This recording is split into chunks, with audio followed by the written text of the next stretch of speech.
Welcome to Greybeard Adventures, everybody. My name is Eric. Today we're out looking for nettle seeds. In spring, it's common to go out and look for stinging nettles and collect the leaves. You can use them in salad soups. You can dry them, use them in an herbal tea. But the seeds are what we want to collect in the fall. So the seeds are what we're going to be looking for today.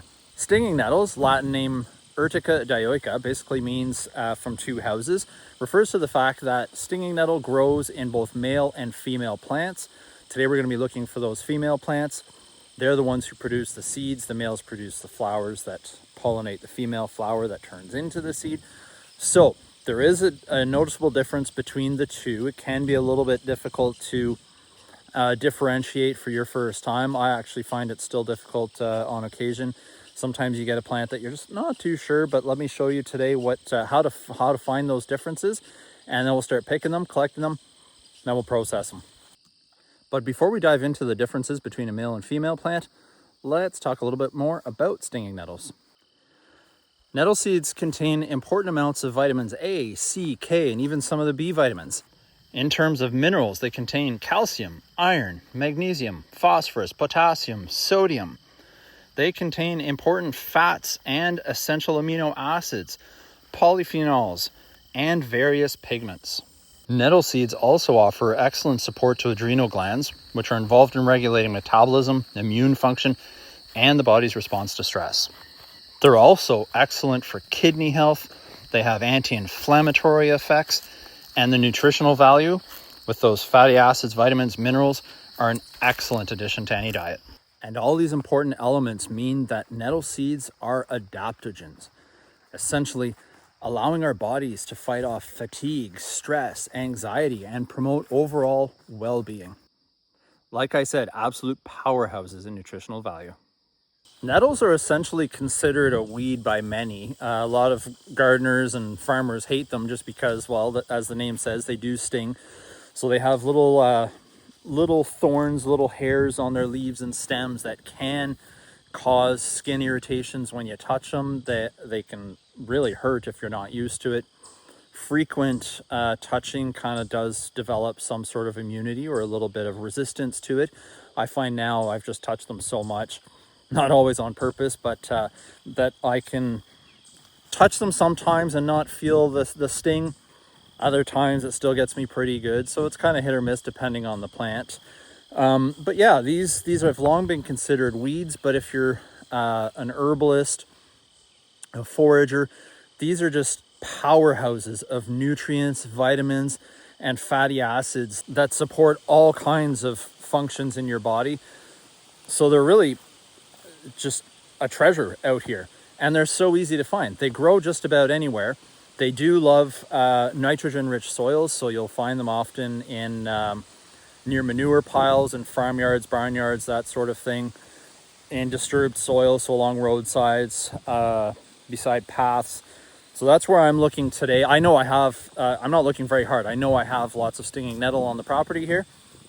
We're actually going to be just walking down the path that leads from my field to the house, collecting everything that we can find. So yeah, let's get to it. Here we are. We've got two interesting plants. We've got goldenrod in the back here, another great foraging plant. But here's what we're after today, the beautiful nettle. Here we have some stinging nettle, two plants, quite tall, taller than I am. Let me just get in here. I'll just show you real quick to give you an idea. So I'm 6'1". These things are a little bit taller than I am. They can grow quite a bit taller too. In terms of how the plant grows, it spreads through rhizomes, so basically through roots in the ground. Not a very deep root, usually quite shallow. You don't need to worry when you're harvesting the seed that you're going to injure the plant, because they can still propagate through those rhizomes, just pop up a new plant a couple feet from where the current one stands. Seeds do help in the propagation, so if you're looking to grow a patch of these for harvesting, then by all means, yeah, leave some of the seeds around or even pick them and spread them yourself. But yeah, a very, very interesting plant. Let's look into it a little bit more. All right, so I've got a few picked right here. Just getting started. So What I wanted to mention though is you want to pick them when the seeds are still green. So if they've gone brown, so if they've dried out, they're past their prime, you want to pick them when they're green, dry them while they're green, and they'll dry green essentially. And then that's when they're ready to be used. You also don't want to eat them fresh. Just like the plant itself, the seeds do have, they're not as intense, but still have some of the stinging properties. So you will get that little bit of a sting on your tongue if you were to eat them fresh. As soon as you dry them though, that whole issue goes away. So yeah, definitely eat them dry. Just gonna go in here, break the stem. There we go. Like I said, I've kind of gotten used to the sting. I don't even feel this actually. If you want though, you can always use gloves. You can use shears, scissors, a knife, whatever you like, whatever you feel most comfortable with. Once you get used to it though, it's kind of fun to just pick it with your hands. All right, as promised, let's take a look at some of those key differences between the male and female stinging nettle plants.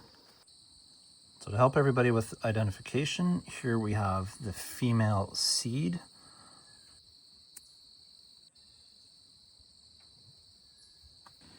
And here we have the male flower.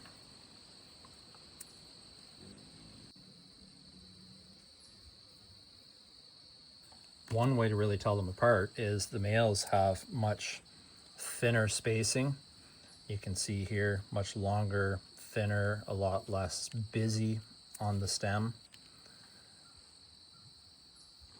And they've got this white to yellowish type flower that produces sometimes a yellow or whitish pollen.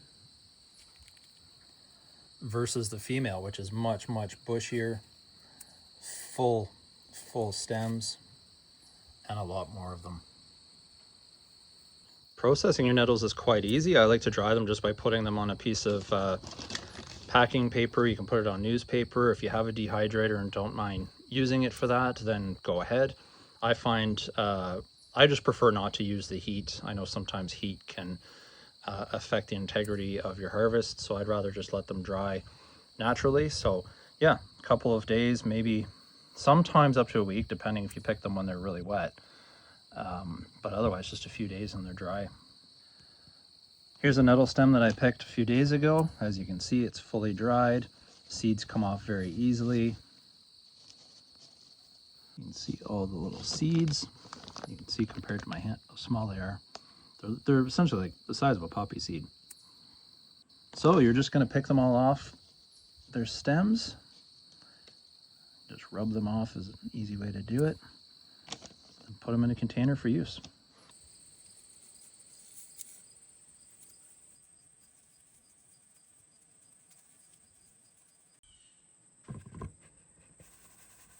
There we go. Nettle seeds. Not bad. Of course, when you do this, some of the bigger pieces come up to the surface. We got a little piece of stem in here, so it's easy to pick it out.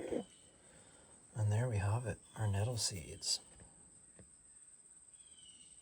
Really happy with how much I got. We've got a nice pile here to put on some salads, and we've got some more here drying over the next few days for a future batch of nettle seeds.